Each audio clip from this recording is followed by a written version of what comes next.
Amang nasa langit, ngayong umaga ay lumalapit ako sa iyo na kinikilala na ang lahat ng bagay ay sa iyo. Ang kapangyarihan sa langit at lupa ay nasa iyong mga kamay, at ang lakas na nagpapanatili sa sanlibutan ay nagmumula sa iyo. Yumuyuko ako sa iyong presensya dahil alam kong walang ibang Diyos maliban sa iyo, at ikaw ang makapangyarihan sa lahat na naghahari sa lahat ng bagay. Sa bagong araw na ito na nagbubukas sa harap ko at ng aking pamilya, dumadalangin ako para sa iyong proteksyon at pag-iingat. Nawa ang iyong kaluwalhatian ay pumuno sa aming tahanan, na ang iyong kadakilaan ay makita sa bawat sulok ng aming bahay, at ang aming mga puso ay laging handang sumamba sa iyo. Panginoon, ikaw ang hari ng mga hari, ang siyang hindi nawawala ng kontrol, at nagtitiwala ako na ang araw na ito ay ligtas sa iyong mga kamay. Nawa ang bawat miyembro ng aking pamilya ay makadama ng iyong tunay at makapangyarihang presensya mula sa sandaling imulat nila ang kanilang mga mata hanggang sa oras ng muling pagpapahinga. Walang hanggang Diyos, kinikilala ko na ikaw ay naghahari ng may kapangyarihan sa lahat ng bansa, sa lahat ng tao, at sa bawat buhay na humihinga sa mundong ito. Walang pangyayari na lingid sa iyong kaalaman. Walang problema na masyadong malaki para sa iyo. At walang sitwasyon na imposible kapag ikaw ay nagpasyang kumilos. Ngayong umaga, hinihiling ko na ang iyong kapangyarihan ay mahayag sa buhay ng bawat taong mahal ko. Pagharian mo ang mga isipan ng aking mga anak, ang mga desisyon ng aking asawa, at ang mga hakbang ng bawat kapamilya na dala ko sa aking Panginoon.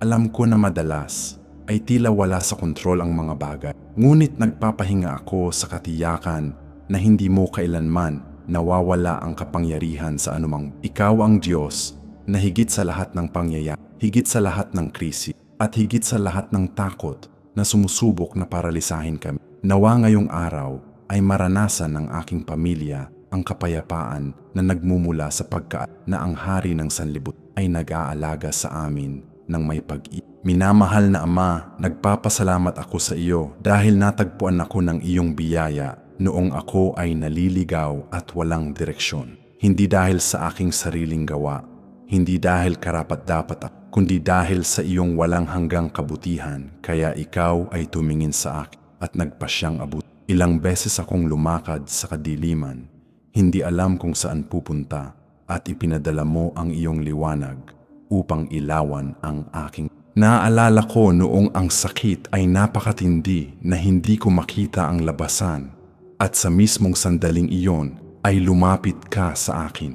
Panginoon, nawa ang parehong biyaya na nagligtas sa akin ay ibuhos sa bawat tao sa aking pamilya ngayong umaga. Nawa ang aking mga anak ay makadama ng iyong mapagmahal na haplo, na ang aking asawa ay makaalam sa lalim ng iyong pag-aaruga, at ang bawat kamag-anak ko ay mabalot ng iyong presensya.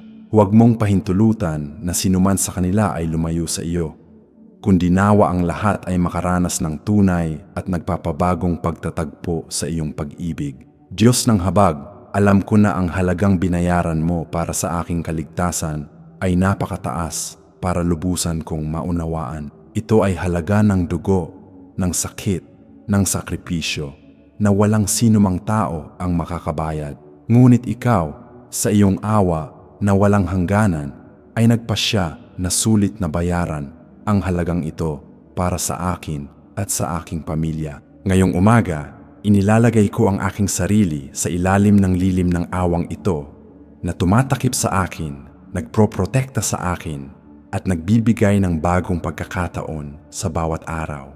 Panginoon, hinihiling ko na ang awang ito ay umabot sa bawat mahirap na sitwasyon na kinakaharap ng aking pamilya. Kung mayroong lumalaban sa kawalan ng pag-asa, nawa ang iyong habag ay magpanibago ng kanilang lakas. Kung mayroong humaharap sa mga sakit, nawa ang iyong habag ay magdala ng kagalingan. Kung may mga hidwaan o sakit ng loob sa pagitan namin, nawa ang iyong habag ay sumira sa mga pader at magsaayos ng mga relasyon. Nagtitiwala ako na ang parehong Diyos na nagbayad ng mataas na halaga para sa amin ay hindi kami pababayaan sa gitna ng mga laban.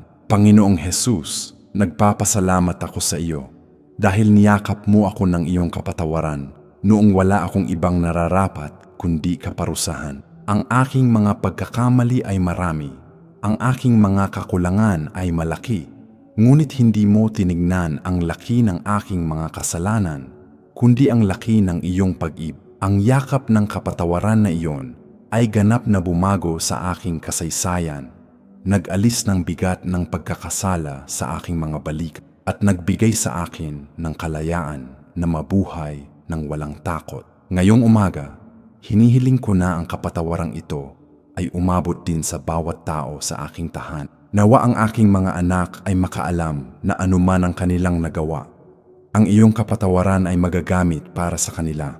Nawa ang aking asawa ay makaranas ng kalayaan na dumarating kapag tinanggap namin ang iyong kapatawaran ng totoo. Panginoon, turuan mo ang aking pamilya na magpatawad sa isa't isa tulad ng pagpapatawad mo sa amin. Nawa ay walang sama ng loob na nakatago sa puso ng sinuman, kundi nawa ang kapatawaran ay dumaloy ng malaya sa pagitan namin na nagdadala ng kapayapaan at pagkakaisa sa aming tahanan. Ilaw ng sanlibutan, sinasamba kita dahil dumating ka upang pawiin ang kadiliman na bumabalot sa akin. Bago kita nakilala, lumalakad ako sa kadiliman, patuloy na nadarapa, hindi makita ang layunin ng aking pag-ibig. Ngunit nang ang iyong liwanag ay suminag sa akin, nagbago ang lahat. Ang kadiliman ay tumakas, ang takot ay nawala, at sa wakas ay nakita ko ang landas na inihanda mo para sa akin. Ngayong umaga, hinihiling ko na ang parehong liwanag na ito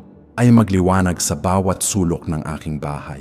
Nawa ay walang puwang para sa dilim ng kalungkutan, ng takot, ng pagkabalisa o ng kalituhan. Nawa ang iyong liwanag ay magtaboy sa lahat ng kadiliman na sumusubok na manahan sa mga puso ng aking pamilya. Panginoon, may mga sandali na tila ang kadiliman ay napakalakas, ngunit alam ko na ang iyong liwanag ay mas makapangyarihan kaysa sa anumang dilim. Nawa ngayong araw ang bawat miyembro ng aking pamilya ay lumakad sa liwanag ng iyong presensya na nakikita ng malinaw ang kailangang gawin at may lakas ng loob. Araw ng katarungan, dinadakila kita dahil nagdadala ka ng kalinawan sa mga sitwasyon na tila hindi makatarungan at ilang beses akong nakaramdam na naapi, ilang beses na tila ang mali ay nananalo at ang tama ay niyuyurakan. Ngunit ikaw ang araw na sumisikat na nagdadala ng katarungan, na nagsasauli ng ninakaw, na nagtutuwid sa baluktot. Ngayong umaga, dumadalangin ako para sa katarungan sa buhay ng aking pamilya. Kung mayroong tinatrato ng hindi makatarungan sa trabaho, nawa ay mamagitan ka. Kung may mga komplikadong legal na sitwasyon na kinasasangkutan ang sinumang kapamilya, nawa ang iyong katarungan ang manaig. Kung ang aking mga anak ay humaharap sa pang-aapi o anumang uri ng pang-aabuso, nawa ikaw ang maging tagapagtanggol nila. Panginoon, hindi ko kailangang gumanti sa sinuman o gumawa ng katarungan gamit ang aking sariling mga kamay dahil alam ko na ikaw ang makatarungang hukom na nakakakita ng lahat at kumikilos sa tamang panahon. Nawa ang iyong katarungan ay suminag sa amin tulad ng araw na sumisikat sa umaga na nagdadala ng pag-asa at pagbabago. Kamanghamanghang Diyos, pinupuri kita dahil binago mo ang aking pagtangis at ginawang pagdiriwang. May mga panahon na alam ko lang ay umiyak, noong ang sakit ay napakalaki na hindi ko makita ang mga dahilan para magsaya. Ngunit pumasok ka sa aking kasaysayan at ganap na binago ang takbo ng mga bagay. Ang dating dahilan ng pag-iyak ay naging dahilan ng pasasalamat. Ang nagpapahirap sa akin ay naging patotoo ng iyong kapangyarihan. Ngayong umaga, hinihiling ko na gawin mo ang parehong pagbabagong ito sa buhay ng bawat tao sa aking pamilya. Kung mayroong umiiyak ng nawa ay pahirin mo ang mga luhang ito at magdala ng tunay na kung may sakit na nakatago sa puso ng sinuman sa aking mga mahal sa buhay, nawa ay pagalingin mo ang mga sugat na ito at magdala muli ng kagalak. Panginoon, alam ko na ikaw ay dalubhasa sa pagbabago ng mga sitwasyon, sa pagbaligtad ng laro sa paggawa ng imposible na mangyari. Nawa ang araw na ito ay maging araw ng pagbabago para sa aking pamilya, kung saan ang tila nawala ay maibalik at ang patay ay magkaroon ng bagong buhay. Panginoon ng kagalakan, nagpapasalamat ako sa iyo dahil ibinuhos mo sa akin ang langis ng kagalakan, kapalit ng espiritu ng kalungkot. Ang kagalakang ito na nagmumula sa iyo ay hindi nakadepende sa mga pangyayari. Hindi nawawala kapag ang mga bagay ay nagiging mahirap. Hindi namamatay kapag ang mga problema ay lumilitaw.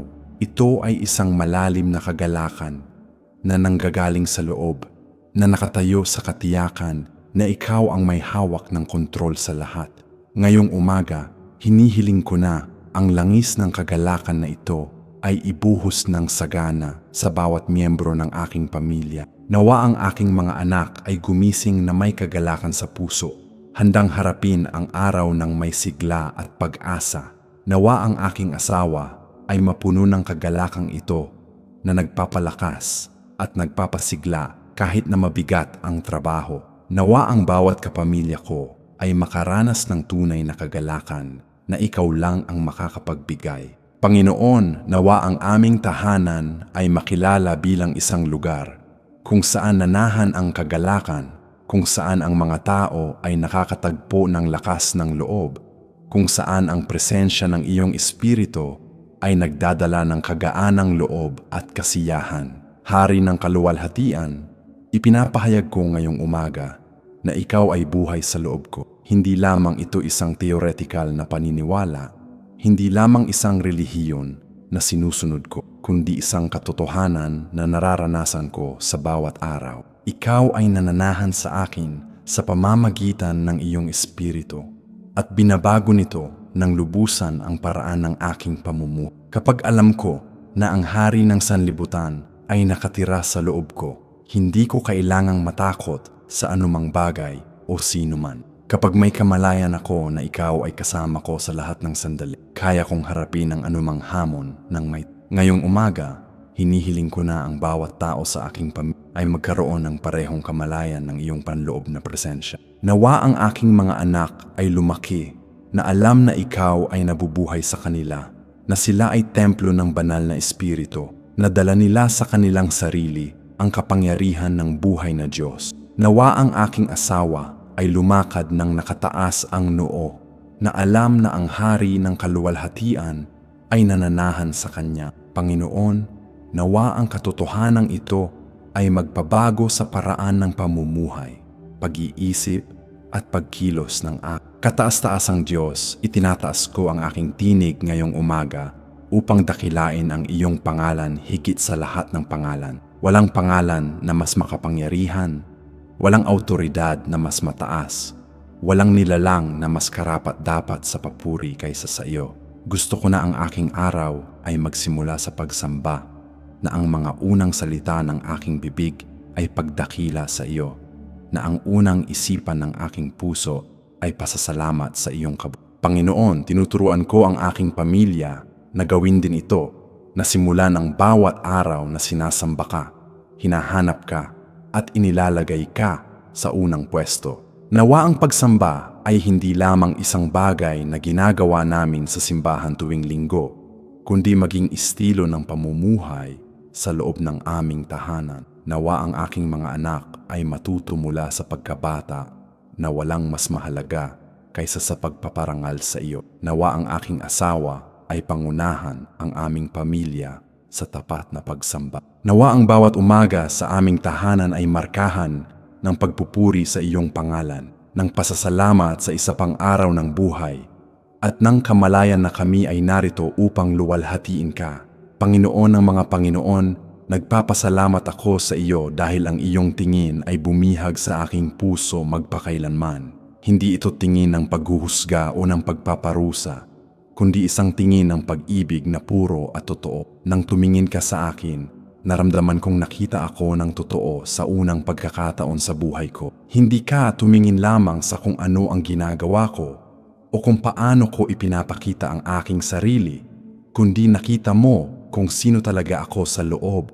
At kahit nakita mo ang lahat ng aking mga kakulangan, minahal mo ako. Ang pagtingin na iyon ay ganap na bumago sa aking buhay at naging dahilan upang hindi ko na naisin pang mabuhay ng malayo sa iyo. Ngayong umaga, hinihiling ko na ang parehong banal na pagtingin na ito ay umabot sa bawat tao sa aking pamilya. Nawa ang aking mga anak ay makadama na nakikita mo sila, nakilala mo sila, na ikaw ay tunay na nagmamalasakit sa kanila. Nawa ang aking asawa ay makaranas ng lalim ng iyong pag-ibig sa pagdama ng iyong tingin sa kanyang buhay. Panginoon, bihagin mo ang puso ng bawat isa sa aking mga kapamilya gamit ang tingin ng pag-ibig na nagpapabago, nagpapagaling, nagsasaayos, at nagbibigay ng bagong kahulugan sa pag-iral. Walang hanggang Diyos, ipinapahayag ko ngayong umaga na ang aking puso ay sa iyo lamang.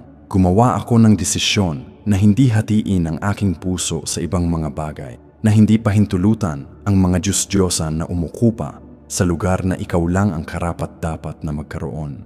Ang mundo ay nag-aalok ng napakaraming bagay na nangangako ng kasiyahan, ngunit natutunan ko na ikaw lamang ang makakapuno sa kahungkagan ng kaluluwa ng tao. Ikaw lamang ang karapat-dapat sa aking buong debosyon, sa aking buong katapatan, sa aking walang pasubaling pag-ibig. Ngayong umaga, hinihiling ko na tulungan mo ang bawat miyembro ng aking pamilya na gawin ang parehong pagpili.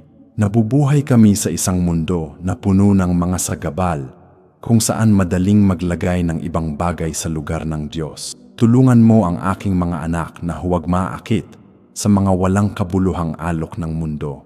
Palakasin mo ang aking asawa upang mapanatili niya ang pusong tapat sa iyo kahit na ang mga presyon ay malaki. Panginoon, nawa ang aming pamilya ay makilala bilang isang grupo ng mga tao na ganap na pag-aari mo, na nabubuhay upang paluguran ka, na nakakatagpo ng tunay na kasiyahan sa iyo lamang. Amang nasa langit, ngayong umaga ay humihingi ako ng lakas upang harapin ng aking pamilya ang lahat ng hamon na maaaring dalhin ng araw na ito. Hindi ko alam kung ano ang nakalaan para sa bawat isa sa amin ngayon.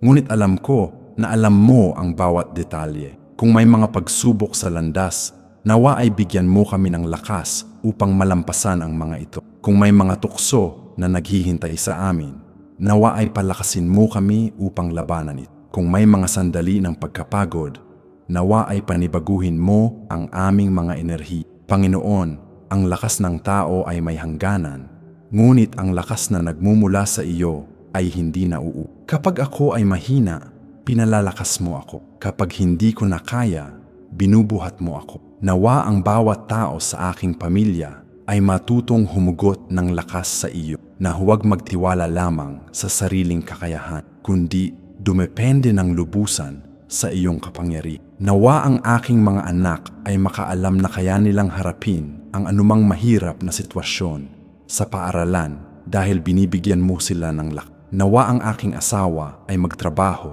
ng may katiyakan na sinusuportahan mo siya sa bawat gawain. Ibuhos mo ngayon ang iyong lakas sa aming lahat. Diyos ng biyaya, hinihiling ko ngayong umaga na ang iyong biyaya ay tumakip sa bawat aspeto ng buhay ng aking pamilya. Kailangan namin ang iyong biyaya upang mabuhay sa paraang nakalulugod sa iyo. Kailangan namin ang iyong biyaya upang tratuhin ang isa't isa ng may pag-ibig kahit kami ay pagod o naiinis. Kailangan namin ang iyong biyaya upang patawarin ang mga pagkakasala na nangyayari sa loob ng bahay. Kailangan namin ang iyong biyaya upang magkaroon ng pasensya sa mga pagkakaiba ng bawat isa. Panginoon, kung wala ang iyong biyaya, kami ay patuloy na nagkukulang. Ngunit kasama nito kami ay may kakayahang mabuhay ng hindi pangkaraniwan. Nawa ang iyong biyaya ay kumilos sa puso ng aking asawa upang siya ay maging isang pinuno na mapagmahal at matalino. Nawa ang iyong biyaya ay humubog sa pagkatao ng aking mga anak upang sila ay lumaking mga taong matuwid at mabuti. Nawa ang iyong biyaya ay maging presente sa bawat pag-uusap, sa bawat desisyon, sa bawat sandali na kami ay magkakasama. Panginoon, magbuhos ka ng saganang biyaya sa aking tahanan sa araw na ito na nagsisimula. Panginoong Jesus, hinihiling ko ngayong umaga na protektahan mo ang aking pamilya mula sa lahat ng masama. Protektahan mo ang aming mga katawan mula sa aksidente at sakit. Protektahan mo ang aming mga isipan mula sa mga mapanirang kaisipan at kasinungalingan na sinusubok itanim ng kaawa. Protektahan mo ang aming mga puso mula sa kapaitan, hinanakit at hindi pagpapatawad. Protektahan mo ang aming mga relasyon mula sa mga away at pagkakabahabahag. Panginoon, maglagay ka ng mga anghel sa paligid ng aking pamilya saan man naroon ang bawat isa. Kapag ang aking mga anak ay umalis ng bahay papunta sa paaralan, nawa ay samahan sila ng iyong mga. Kapag ang aking asawa ay nasa trabaho, nawa ang iyong presensya ay mag-ingat sa kanya.